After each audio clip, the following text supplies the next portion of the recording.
figure emblématique. Légende des médias camerounais et intercontinentaux. Du Cameroun à Paris, à Abidjan, en Angleterre, de la chaîne nationale, la CRTV, à CF France, Radio France Internationale, Télésur, Tropical, présentateur sur les grandes scènes internationales, fondateur de Baby Phone, opérationnel en France et au Cameroun, fondateur de Noël étoilé pour les enfants, le lion indondable du micro est désormais conseiller spécial du PDG d'Achako Holdings Cameroun. Bonsoir et bienvenue dans Legacy on Script.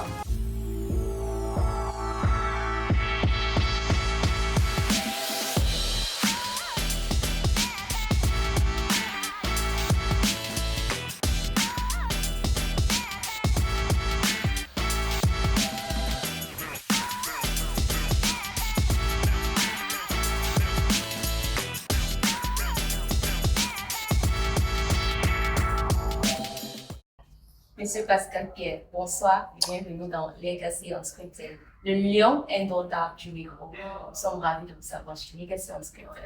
C'est un plaisir, bonjour madame, plaisir pour moi et je suis ravi de vous accueillir au sein de cette grande maison.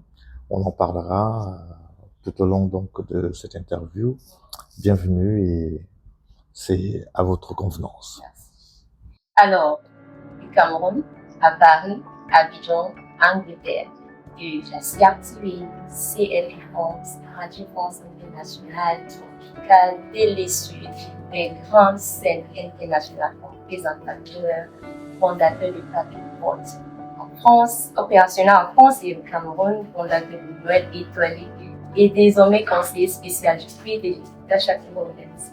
Vous êtes le lion indondable du micro, comment vous appelle. Alors, quel pardon, nous sommes impressionnés. Alors, dites-nous, quels sont les moments qui vous ont plus marqué dans votre carrière? Alors, merci déjà, je vois que vous avez bien travaillé votre sujet, que vous êtes allé faire des recherches. Il y a même des noms que moi-même parfois j'oublie parce que vous parlez de médias tropicales en France, la belle époque de la radio. Fréquence Paris pluriel, etc. Oui, le parcours, je peux, avec beaucoup de fierté, quand je regarde sur le rétroviseur, me dire que c'est 30 ans de carrière ininterrompue, mais parfois interrompue parce que il y a cette partie que la plupart des gens ne maîtrisent pas, parce que quand je commence à la CRTV, étant un jeune, de la CRTV, quand je décide de me rendre en France, d'abord, dans un premier temps, c'est de faire un petit break pour aller faire des formations universitaires. C'est en France que j'arrive, je rentre à l'université Paris 12, où je vais apprendre encore un peu plus le métier qui me passionne depuis. J'avais certes le petit talent de jeune présentateur de l'époque, mais il fallait que je comprenne très bien le métier, que j'aille me confronter évidemment à d'autres expériences. Quand vous arrivez sur une place comme Paris à l'époque, il y a plein de jeunes Africains qui font déjà aussi le métier, qui sont à la radio, qui sont à la télévision, mais moi j'avais déjà cette grande expérience au sein donc de la CRTV, avec des stages évidemment en Côte d'Ivoire, en RCA, et j'ai eu ce privilège-là d'être également accompagné par des aînés qui m'ont encadré à la CRTV, qui m'ont donné de très très belles leçons, notamment je voudrais saluer le directeur général de la CRTV à l'époque, qui était grand reporter et qui m'a toujours donné 2-3 petits conseils. Ils avaient l'expérience et je me souviens à un moment donné, ils m'encadraient, ils ont même fait des choses pour moi extraordinaires, me ramener des émissions, des interviews de Paris à l'époque, Tal André Marie Petit Pays, pour mon émission Tube Vision. Voilà. Donc c'est une vision que je partage toujours avec certains jeunes. Oui, j'arrive à Paris, vous avez parlé de CFI, CFI TV à l'époque. C'était Canal France International quand on est arrivé. On a produit des émissions là-bas. Puis arrivé, j'ai eu un petit moment de break parce que il fallait que je reparte à l'école, à l'université. Et puis je suis revenu à la télévision avec Télé Sud, où ça a été vraiment la partie la plus importante qui m'a montré également une autre facette de faire de la télévision. C'était la première chaîne panafricaine qui diffusait, qui s'installait véritablement, et j'ai été parmi les premiers, le fondateur qui a impulsé cela, Pierre Baudou et Constant Némalé. Nous sommes arrivés dans cette aventure-là et ça a marqué le temps, d'autres expériences évidemment en télévision. Et puis j'ai décidé, entre autres, de me dire, vous avez peut-être oublié que je suis allé avec mon ami David Monceau, on a créé Biblac Africa. Biblac Africa, oui, je l'ai accompagné. On a été parmi les premiers et j'ai été le premier directeur Afrique de Biblac Africa. Et puis voilà, donc pas mal de choses que j'ai faites entre-temps. Et à la suite, on en parlera. Je suis donc revenu ici au Cameroun pour faire mon job, mon métier. Et je suis là pour l'instant. Voilà. Alors, ça n'a pas été toujours tout dont il y a eu des challenges? Oui, beaucoup de challenges même, parce que oh là là, on passerait toute une journée si je vous racontais tous ces challenges que j'ai dû affronter dans ma vie. J'en ai deux, trois comme ça qui me viennent à l'esprit. C'est d'abord à l'époque quand j'étais à la CRTV, je suis allé en RDC. Et j'ai été le premier présentateur, animateur camerounais ou de l'Afrique centrale. Et je crois même que de toute l'Afrique francophone, avoir réussi à faire cette interview exceptionnelle avec Pépé Calé d'Empire Bakuba. Je suis sûr que vous le connaissez pas. C'était, paix à son âme, une grande star de la chanson africaine congolaise. D'abord parce que il était immense par sa taille. C'était quelqu'un qui avait des mélodies, des chansons. Alors, vous avez peut-être en souvenir, si on vous mime une de ces chansons qui dit Roger Mila, Tang, Makanaki, Makanaki. Ah oui, je pense. Bien sûr, c'est Empire Bakuba, Pépé Calé. Okay. Vous voyez? Donc, il est venu, je l'ai interviewé à Kinshasa et je l'ai fait venir au Cameroun avec tout l'orchestre d'Empire Bakuba pour 2 spectacles et c'était énormissime. On a eu tous les problèmes pour les déplacer parce qu'à l'époque, les Congolais ne sortaient pas comme ça parce qu'il fallait qu'ils aient une autorisation de sortie du pays pour avec 30 personnes. C'était exceptionnel. Moi, je l'ai fait ce challenge-là et c'était pas évident. Et je me dis encore aujourd'hui avec du recul, comment est-ce possible? Comment est-ce que j'ai pu convaincre ce type-là? Comment est-ce que j'ai pu réaliser et faire venir Empire Bakuba au Cameroun? Voilà. Donc je l'ai réussi. J'avais à peu près 23 ans quand je l'ai fait. Voilà. Vous voyez? Ouais. Alors maintenant, vous êtes conseiller spécial. Nous sommes bien et bien. Il vient en Dash Holdings. La maison Dash. Ça consiste à Dash TV, oui. Dash Holding, Dash Dashako Foundation et tout. Et vous êtes le conseiller spécial PDG. C'est Dashako Holding, parce que dans Dashako Holding, il y a plein de sociétés.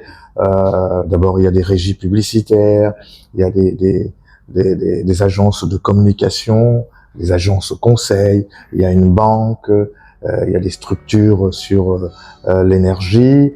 Il y a plein d'autres structures. Donc, c'est dans cette holding-là que se trouve donc le média Dash TV, Dash Media, avec les 2 radios, une chaîne de télé et des magazines, et aussi notre web TV qui arrive.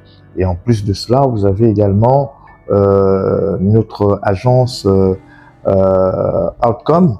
Vous voyez les écrans géants dans toute la ville de Douala et de Yaoundé, tous ces grands panneaux-là, eh bien, ça appartient à la holding d'Ashako Holding. Je suis au courant parce que Voilà. c'est le premier à installer tous ces grands Voilà. panneaux ici. Donc, le média Dash TV, c'est le dernier bébé. C'est le dernier bébé du projet de développement, l'avant-dernier, je veux dire l'avant-dernier, mais qui aujourd'hui se met en avant et qui se positionne comme étant la première chaîne privée du Cameroun qui arrive à la fois à être à avoir un positionnement parce que nous sommes bilingues, donc à la fois francophones et anglophones, et nous suivons sur les plateformes aujourd'hui, le retour de ce que les gens nous disent. Nous, c'est 3 ans à peine de vie, et on arrive déjà à se positionner, et on a l'exclusivité. Je peux déjà vous le dire aujourd'hui. Nous allons, par exemple, diffuser la CAN qui arrive là dans quelques semaines, et nous sommes très heureux donc d'être dans ce challenge-là. Donc voilà un peu la maison dans laquelle je suis, et je suis très bien installé, comme vous pouvez le voir, et je suis très heureux d'être là et d'accompagner mon frère et ami Boni Dachako, qui est le CEO de cette holding-là. Alors, c'est une double responsabilité étant le conseiller parce qu'il ne peut pas prendre les décisions sans toi, en fait. Bon, après, on peut pas dire qu'il dit, oui, bien sûr, monsieur Dachako, c'est le patron, c'est tout ce qu'il y a ici, tout ce qui existe, c'est d'abord lui, c'est d'abord sa pensée. Et je pense que les grands chefs d'entreprise aujourd'hui, ce qu'ils font d'un leader, un vrai leader et un leader charismatique, c'est parce que il sait écouter. Il sait écouter les uns les autres. Il n'écoute pas beaucoup de personnes, hein, parce que je lui dis souvent cela. Peut-être que c'est un trait de caractère qui fait en sorte que il est en progression. Mais il écoute quand on lui dit des choses qui sont vraies, des choses qui lui parlent. Il faut pas simplement lui dire les choses, oui, quand il a une vision, il faut lui apporter le contraire et argumenter. C'est ce rôle-là que j'essaie de jouer auprès de sa personne. Et d'abord parce que c'est un ami, aussi cet avantage-là d'être un ami, et qu'au-delà du travail, il y a des moments où nous pouvons être dans le cadre amical, à la maison, en voyage, et une petite idée peut arriver, je peux lui glisser 2, 3 petites formules qui passent bien, n'étant pas un conseiller classique, parce que les conseillers classiques restent sur le format du travail, au bureau, par des correspondances. Donc, je suis vraiment un conseiller spécial qui peut parfois prendre quelques largesses pour exprimer et pour lui donner mon point de vue. C'est pourquoi il y a le mot spécial là. Oui, yes, je pense. Alors, quelle est votre vision pour cette structure dans le conseil spécial? Bah écoutez, bon, moi j'ai une vision, mais c'est beaucoup plus le PDG qui sait où il va, le cap. Ouais. Moi, je suis là pour l'accompagner, et je pense que on voudrait, je pense, être leader et numéro 1 dans tous les secteurs dans lesquels nous sommes. C'est ça le challenge, c'est de voir au quotidien franchir des paliers, step by step, et je pense que c'est ce qui fait la beauté d'un projet comme celui-ci, et notamment le média, parce que moi je suis beaucoup plus sur le média et sur la structure de communication. C'est de dire que chaque jour nous avons des challenges, chaque jour nous avons des découvertes, chaque jour nous progressons, chaque jour nous réalisons des prouesses, et nous sommes très heureux parce que je peux le dire aujourd'hui avec un peu plus de recul. Nous avons eu il y a quelques semaines un événement majeur dans la vie de la République, à savoir les élections présidentielles, et je pense que nous avons joué un rôle majeur au cours donc de cet événement-là qui parlait à tous les Camerounais, et nous sommes heureux et aussi de participer à l'édification de la nation. Voilà un peu ce que moi j'entends comme vision challenge. au sein donc, du groupe et auprès du PDG. Alors, vous avez récemment dirigé une équipe de Dash pour l'Angleterre. Oui. Quel était le but de Alors, la mission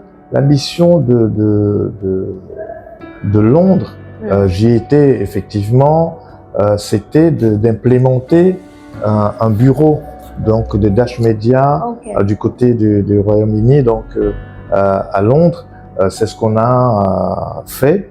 Donc nous avons également dans les prochains mois l'ambition d'installer un bureau à Paris, parce que nous pensons que Paris également c'est le centre de tout ce qu'il y a en Europe comme point de production et d'information. Et si possible aussi, j'étais à quelques jours du côté de la Côte d'Ivoire, où nous sommes en train d'étudier, de regarder s'il faille implémenter un bureau en Côte d'Ivoire. Ouais. Je vois que Dash Media, avant je pensais que c'était plus orienté en anglais, mais je trouve que c'est bilingue. En fait. C'est bilingue, c'est francophone, c'est les deux. C'est les deux. Et il tient absolument que ce soit ça, English and French. Yeah. Il veut absolument. En plus, c'est intercontinental. Voilà. Du coup, comment vous trouvez la compétition entre Dash Media et les autres médias dans l'Afrique francophone? Bon, après, écoutez, chacun a sa politique. Je trouve que oui. Je pense qu'aujourd'hui, il y a de belles choses, des très très belles choses qui se font ici au Cameroun et même ailleurs. Moi, j'arrive de la Côte d'Ivoire. Vous pouvez vous imaginer que là-bas, la Côte d'Ivoire est l'un des derniers pays francophones qui a libéralisé son paysage médiatique très tard, parce qu'il n'y avait que la RTI, les chaînes privées sont arrivées il y a pas longtemps, alors que le Cameroun avait déjà une longueur d'avance. Mais quand vous voyez les studios, les productions qui se font là-bas, c'est de qualité. Et ça c'est ce challenge ce regard que nous avons au sein de l'équipe donc de Dash Media. Dans quelques semaines, les Camerounais, les Africains vont découvrir nos studios modernes. Je peux déjà vous dire qu'ils sont à la hauteur de ce qu'on pense de faire d'un média sérieux. Donc on a 4 studios ultra modernes qui arrivent, un grand studio de divertissement, un studio de sport, 3 studios de débat, plateau télé. Quand on verra cela, les gens diront vraiment les choses ont changé au Cameroun, et en termes de médias, je pense que on sera leader. Dash Media, c'est toujours, Oui, on essaye. C'est pour cela que je suis fier d'accompagner le PDG, Monsieur Boni Dachako, parce que je pense que c'est un visionnaire, et puis c'est quelqu'un qui a absolument cette force-là de se dire il voudrait marquer son temps, il voudrait marquer le secteur, et c'est cela les grands hommes. Si ça n'avait pas été cela, je ne serais peut-être pas à ses côtés à ce jour. Alors, depuis que vous avez intégré ce rôle, quel est le plus grand challenge? Le plus grand challenge, donc, c'est le défi. Le défi qu'on a eu à faire des directs, parce qu'aujourd'hui en télévision, couvrir des gros événements, faire le direct, c'est beaucoup de moyens. C'est beaucoup de moyens sur le plan humain, sur le plan financier, sur le matériel. On a couvert la campagne présidentielle avec vraiment beaucoup de panache, et ça a été un super challenge. Nous-mêmes, on se disait que est-ce qu'on pouvait le faire. Dieu merci, on a réussi à le faire, et le dernier grand direct qu'on a pu réaliser, c'était évidemment lors de la prestation de serment du président de la République le 6 novembre, et nous étions en direct. On a passé 3 heures de direct avant et après la prestation de serment, et c'était pas donné. Ça c'est super. Parle-nous du papier prot. Alors oui, en marge de cela, je reste toujours, parce que je suis conseiller spécial de mon ami de Dash Media, du PDG, mais mon bébé qui a toujours été là, ça fait pratiquement 12 ans. hein, Papy Prod, ma maison de production que j'ai créée en France, parce qu'au sortir donc de Télésud à l'époque, de 3A Télésud, parce que nous étions à 3A Télésud, ça s'appelait, c'est parce qu'on était sur les 3 continents. Moi, j'avais changé de statut, je n'étais plus salarié, je suis devenu producteur, donc je produisais moi-même mes programmes et je les diffusais, et donc on avait un contrat, donc la télévision me payait parce que j'estimais que le statut de salarié ne me correspondait plus. Et donc en marge de cela, donc j'ai créé donc Papy Prod, donc ma maison de production, pour pouvoir produire des émissions et pouvoir les vendre à différentes chaînes de télévision et également sur le net. Donc Papy Prod a toujours été mon premier bébé. Il se développe lorsque j'ai des opérations sur l'événementiel, parce que je fais beaucoup d'événementiels en tant que maître de cérémonie, en tant qu'organisateur, etc., un peu partout. Je pars d'ailleurs pour Bruxelles dans quelques jours. Je peux déjà annoncer que vous allez suivre ça sur les réseaux sociaux, sur les médias. Le premier grand concert de Charlotte Dipanda, qui sera exceptionnel à Bruxelles au mois de mai prochain. Et je pense que on va cartonner de ce côté-là. Donc Papy Prod intègre comme cela beaucoup de projets événementiels et de production audiovisuelle. Donc le dernier grand challenge de Papy Prod, évidemment, c'est ce challenge qu'on a pu voir au sein donc de l'Assemblée nationale, où on a mis le vert jaune sur le toit, évidemment, de l'Assemblée nationale, et ça a été une très très belle opération.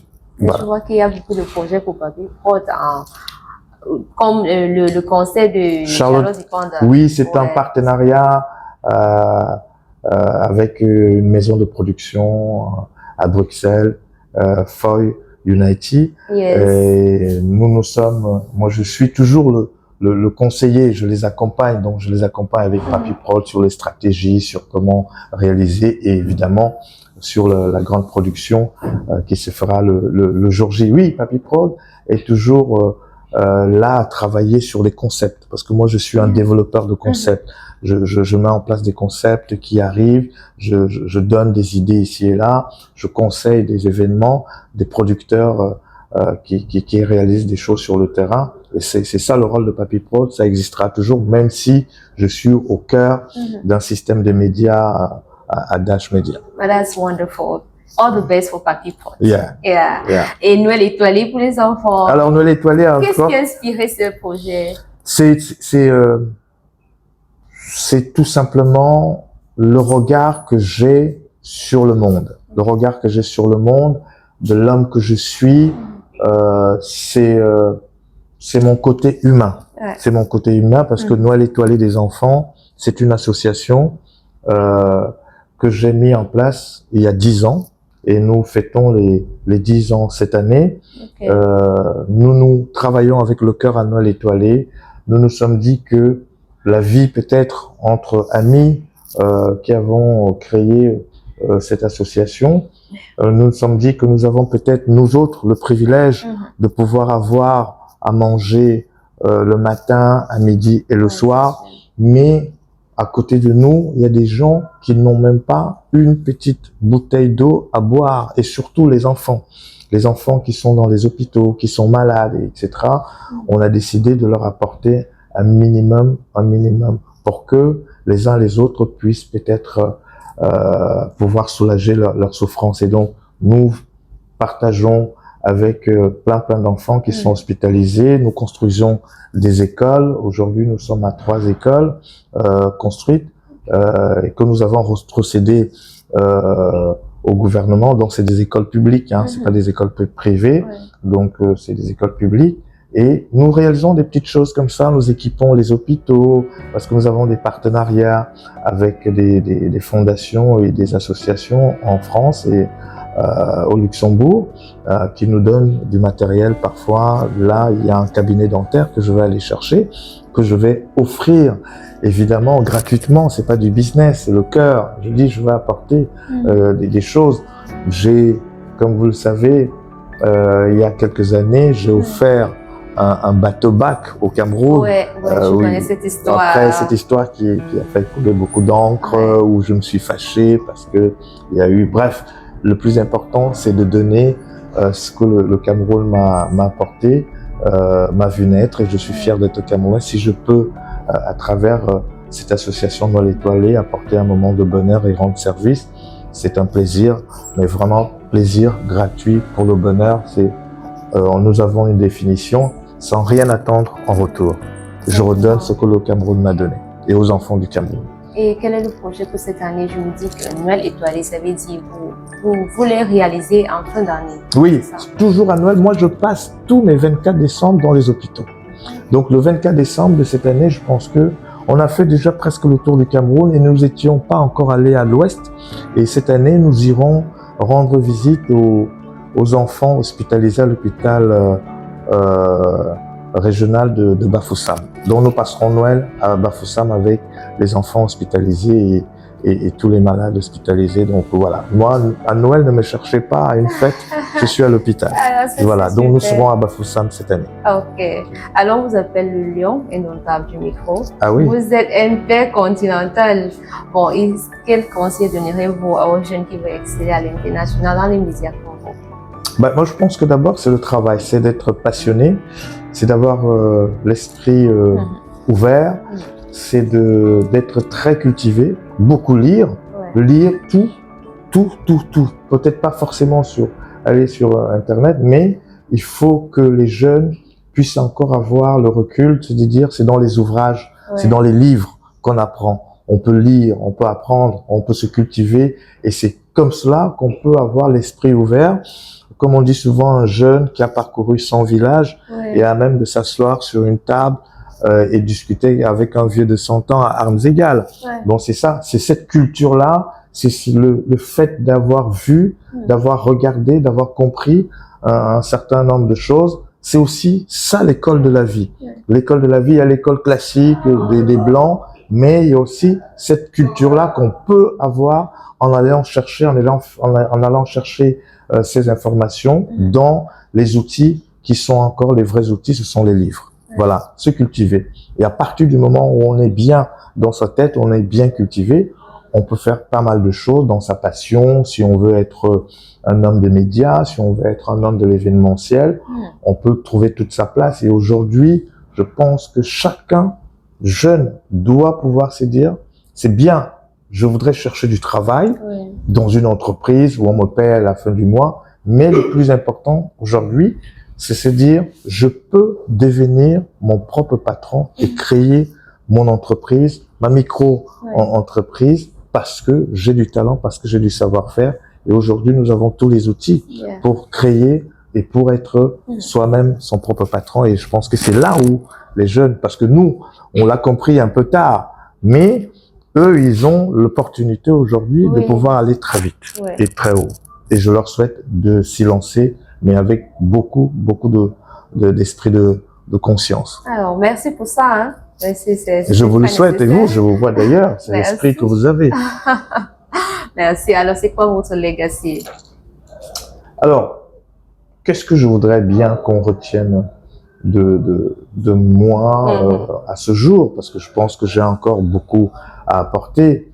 Je suis un grand frère, je suis un aîné, mais je pense pas, comme on dit souvent, je suis un vieux jeune, un jeune vieux, mais je suis un aîné. Je suis entre les deux. Mais je suis très heureux.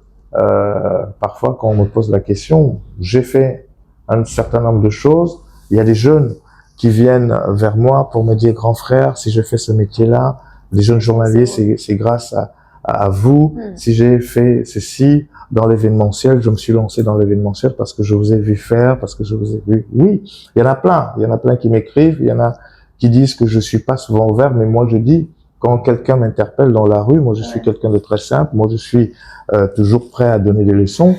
Oui, je sais que j'ai ouvert la voie, l'esprit, parce que j'ai été le premier jeune à s'intégrer dans cette sphère de l'audiovisuel. Donc, ça a inspiré plein de jeunes. Il y a même ceux qui sont allés faire d'autres métiers, mais parce que des colonels aujourd'hui, il y a même certains généraux qui sont aujourd'hui en poste et qui sont souvent venus me dire que oui, on avait presque le même âge et nous, on savait pas très bien ce qu'on voulait faire, mais nous sommes allés faire des carrières militaires, mais on avait toujours cette image de toi parce que tu nous apportais de la bonne humeur. On se disait, est-ce qu'un jeune pouvait réussir? Et nous nous sommes inspirés ça pour aller réussir dans notre secteur d'activité, dans notre domaine ou dans notre passion. Donc voilà, si j'ai laissé ça, c'est beaucoup plus dans les esprits de ceux qui ont vécu, de ceux qui vivent ce que je fais. Et peut-être que ça dure au maximum et que certains se disent oui, on peut réussir par soi-même sans tricher, mais en travaillant, en étant quelqu'un qui aime ce qu'il fait et surtout aimer son pays. C'est le plus important parce qu'il faut aimer son pays pour réaliser les choses pour son pays, pour soi-même et pour les autres. Exactement, ça se voit que vous aimez vraiment votre pays parce que Angleterre, Paris, Abidjan, partout dans le monde, mais vous vous trouvez toujours au Cameroun ici. Oui, j'ai fait ce U-turn-là complètement depuis 4 ans, mais je n'étais jamais coupé, je ne me suis jamais coupé du Cameroun. J'aurais pu me dire que j'ai une bonne place en France, j'ai eu de très belles expériences de ce côté, mais je me suis dit, pour moi, j'ai commencé, je suis né ici, professionnellement, c'est mon pays, j'ai apporté au Cameroun et j'ai encore apporté à mon pays. J'ai travaillé pour Edimo Design lors de la Coupe du Monde 2022, de la CAN en Côte d'Ivoire. Nous avons révolutionné également ce secteur de la mode où nous avons participé auprès des Lions Indomptables avec une marque qui a accompagné les Lions Indomptables. Et on a réalisé pas mal de choses. Donc, ce sont ces défis-là, ce sont ces challenges-là. Encore, c'est une très belle expérience de participer en tant que responsable de la communication de cette maison de haute couture. Et nous avons fait pas mal de petites choses. Donc, ce que je fais, je ne le regrette pas. À chaque fois que je vais réaliser quelque chose, je le fais avec passion.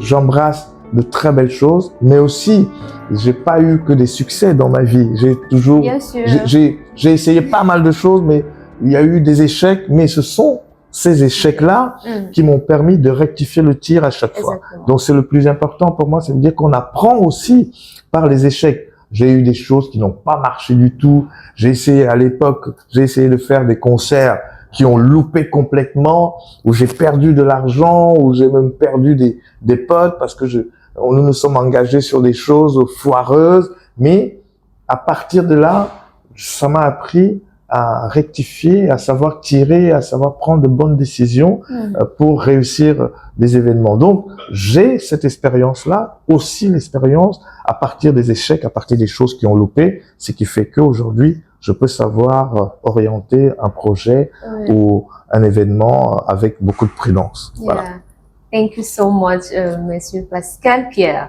C'est moi qui vous remercie. J'espère que j'ai essayé de répondre à vos questions et édifier les jeunes qui nous regardent.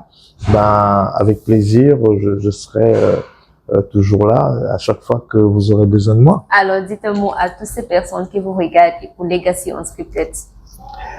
Alors, qu'est-ce que je voudrais vous dire? Je suis Pascal Pierre Bengono. Je suis depuis quelques années aux côtés de mon frère et ami Bonnet Dachako, qui est le CEO de la Dachako Holding, puis Dash Media que vous connaissez. J'ai mon petit bébé Papy Prod qui travaille aussi ces événements. J'ai Noël étoilé, j'ai mes enfants, j'ai une famille avec les hauts et les bas. Bref, je suis un Camerounais qui est fier de son pays, qui est fier de sa nation.